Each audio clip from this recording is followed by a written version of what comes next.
President Bola Tinubu says journalism remains central to the country's unity and progress and is challenging Nigerian editors to use their platforms to strengthen democracy and national cohesion.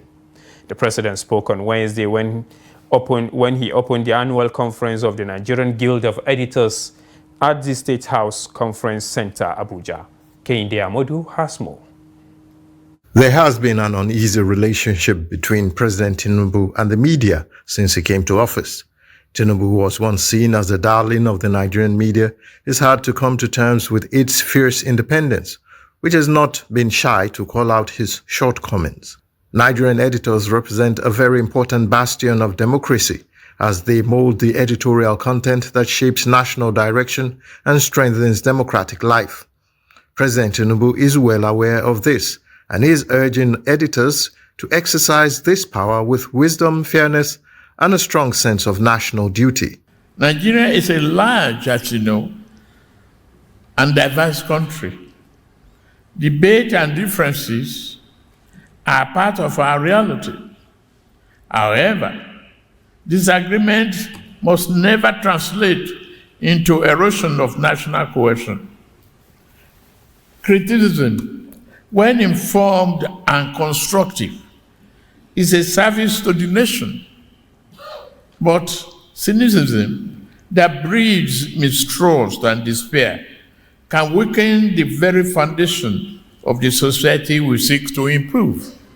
Stakeholders at the event are quick to toe the line of the president and are urging editors to exercise their editorial judgment with restraint.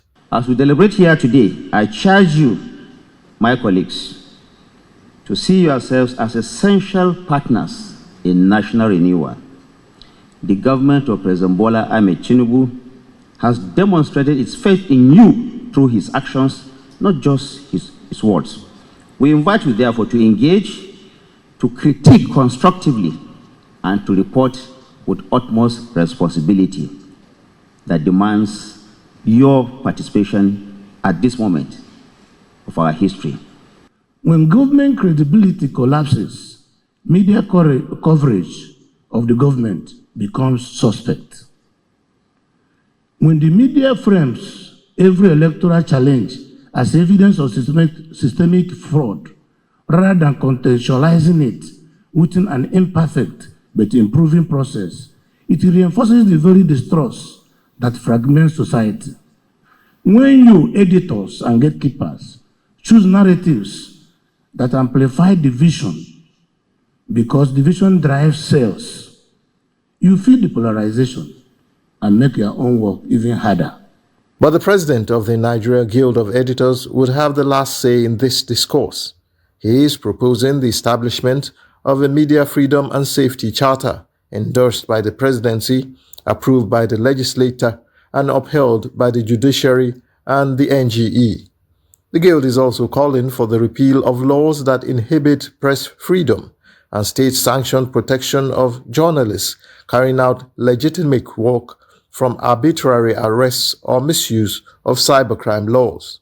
As custodians of information and interpreters of events, editors shape public opinion and set the tone of national conversation.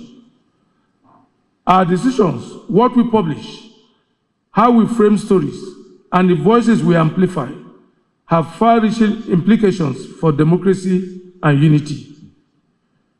Democratic governance flourishes only when citizens are well-informed and when the media acts as a credible, independent watchdog. Beyond the protection of media personnel, there are also suggestions for the establishment of a low-interest loan scheme to help media organizations upgrade equipment, expand reach, and create jobs.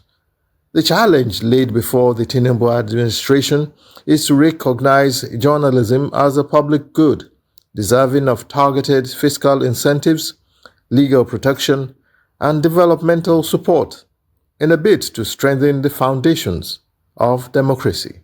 From State House Abuja, Kehinde Amodu, Trust TV News.